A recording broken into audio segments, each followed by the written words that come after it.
Hey guys, I'm in the room. It's so fun, but it's also kind of sad because you're not here. So it's not nearly as much fun. It's not nearly as loud. But I thought that it would be kind of special if I came to the room and read some of our book to you. So our chapter today is called Unexpected. And remember, we kind of left with a little bit of a cliffhanger yesterday. So this is Unexpected, Chloe Garfinkel, IQ 159. Hypothesis. The speed of the drive is directly proportional to the acuteness of the crisis. The yellow minibus squealed up to the emergency entrance of St. Leah Medical Center, and the disqualified Academy Robotics team piled out, bearing Katie Patterson with us. While Oz and Donovan handled the patient registration, Katie and the rest of us lay on the waiting room carpet, practicing Noah's breathing technique. Don't worry, Katie assured the two bewildered Daniels. This pregnancy is a group effort. Cool, said the taller one, but he looked a little unnerved. A door swung open and an orderly appeared, pushing a wheelchair. Mrs. Patter... He gawked at us on the floor. What's going on down there? It's okay, Luttrell told him. We're the birthing team. We only do robotics in our spare time, Noah explained. Katie was loaded into the chair and brought to a case room. We followed, every last one of us. The staff wasn't too keen on that, but they had no choice. We were all her coaches, except for the Daniels, and they kept their mouths shut for a change. I've never seen them so well behaved.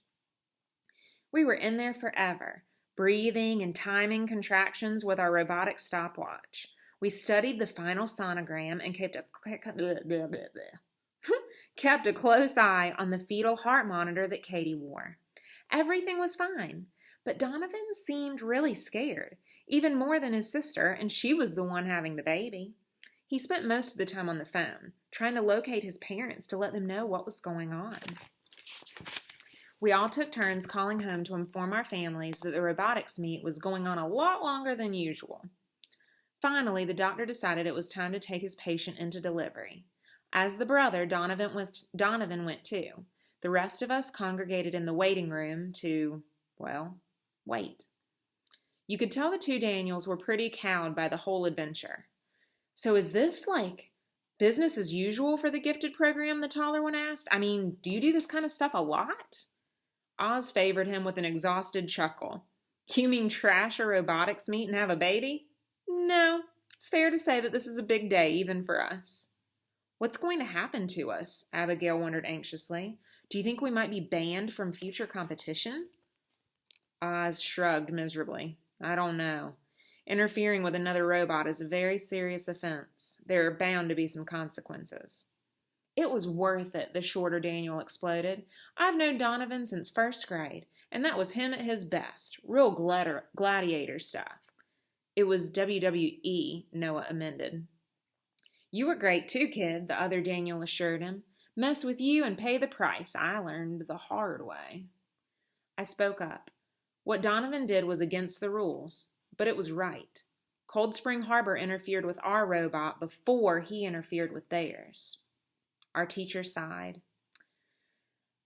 That's assuming the judges noticed. If they didn't, they'll see the attack as unprovoked. But effective, Noah put in. Kevin rubbed his hands together. It was beautiful to see that tin pot with a big dent in it. I was hoping the arm would fall off, Luttrell added wistfully.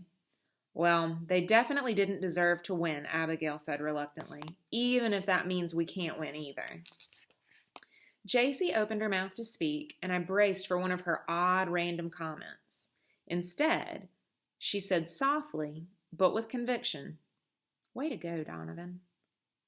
It hit me just then how different we all were since Donovan had been mistakenly sent to the academy. The mayhem that had ended the robotics meet would have freaked us out a few weeks ago. Now we were gloating over having destroyed our enemy. If Oz had hoped Donovan would become more like us, here was proof that the opposite was true. We had become more like Donovan. I love my school, but I'd always yearned for us to be a little more normal. Hypothesis. Today, we finally got there. We'd been cooling our heels for about an hour when Dr. Schultz came into the waiting room. The superintendent's hair was wild, his tie undone, his normally immaculate suit rumpled. Spying us, he rushed over. "Any news?" "Nothing yet," Oz informed him. He looked frazzled. "I've got your robot in the trunk of my car, but the rest of your equipment is in the storage room at the auditorium. All except the ukulele. That got spilled out in the confusion." "What did the judges finally decide?" asked Oz, and I could tell he wasn't sure he wanted to hear the answer. "You were disqualified, and so was Cold Spring Harbor," the superintendent reported. "Orchard Park were the winners, but I don't think that means much this year. The whole thing was a major fiasco. This is supposed to be a friendly science competition, not a gang rumble." "Are we in really big trouble?" Abigail asked in a small voice. "I'm honestly not sure," replied Dr. Schultz. "I inquired several times, but no one would give me a straight answer. The judges have never dealt with this kind of misconduct before. That might work in our favor." "We should probably keep a low profile in the Robotics Association for a while," Oz suggested, and we all chimed in agreement. Low profile or not, this was one robotics meet I'd never forget. The image of Donovan working the joystick, extracting Tin Man's revenge, would forever be burned into the inside of my eyelids. I bet the others, even Abigail, felt the same way. Hypothesis. To take a robot designed to place rings on pegs and turn it into an instrument of destruction requires a kind of giftedness that none of us have. It was then that the heavy swinging door was flung wide and Donovan staggered out to the waiting room, wide-eyed and white-faced. He was quite a sight in green scrubs and a surgical cap. "It happened," he rasped. "And?" I prompted eagerly.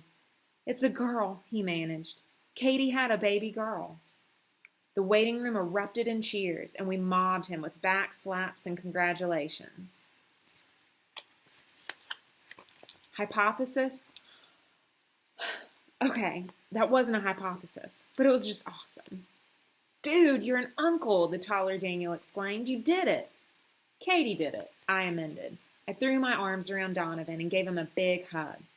He seemed startled, and I admit it was a little closer than any of the others got, but I was just so happy for Katie. I knew the day Donovan stepped into the robotics lab that there were great things ahead, and this was the greatest of them all. Donovan worked his way through the well-wishers and nearly jumped out of his scrubs at the sight of Dr. Schultz. "You can't blame Donovan," I jumped in. "Cold Spring Harbor started it." The entire team burst into a babbling description of how our opponents deliberately knocked the ring out of Tin Man's control. "I couldn't let them beat us," Donovan finished. "Not that way." "I don't appreciate the rule breaking," the superintendent said gravely. "School spirit, however, is something I appreciate very much. Whatever else you are, Donovan Curtis, you're a loyal teammate." He smiled. "And please pass on my congratulations to your sister, her husband, and their new daughter." "Wait a minute," Noah's brow furrowed. "It can't be a daughter. The sonogram clearly showed a boy." Oz laughed. "Well, I guess you were wrong about that." The look on Noah's face as he took in the enormity of that statement was sheer wonder. "Wrong?" he repeated, dazed. "I was wrong." "It's no big deal, Noah," I told him gently. "It's a colossal deal. I'm never wrong." All at once, his normally serious expression dissolved into a large, goofy grin. "This is the greatest moment of my life." "Maybe if you get really lucky, you can be wrong again someday," Donovan teased. Noah considered this. "I'll work on it in summer school." "No, you won't." Oz was jubilant. This class was 14 short hours away from the human growth and development instruction. But remember, real-life experience counts as triple the time. I snapped to attention. "We've been with Katie 4 hours already. One more hour and—" A flicker of hope animated Abigail's features. "No summer school?" Dr. Schultz smiled. "Perhaps some good has actually come out of this horrendous experience. I will personally sign your credit." "But we have to put in the final hour," Oz added.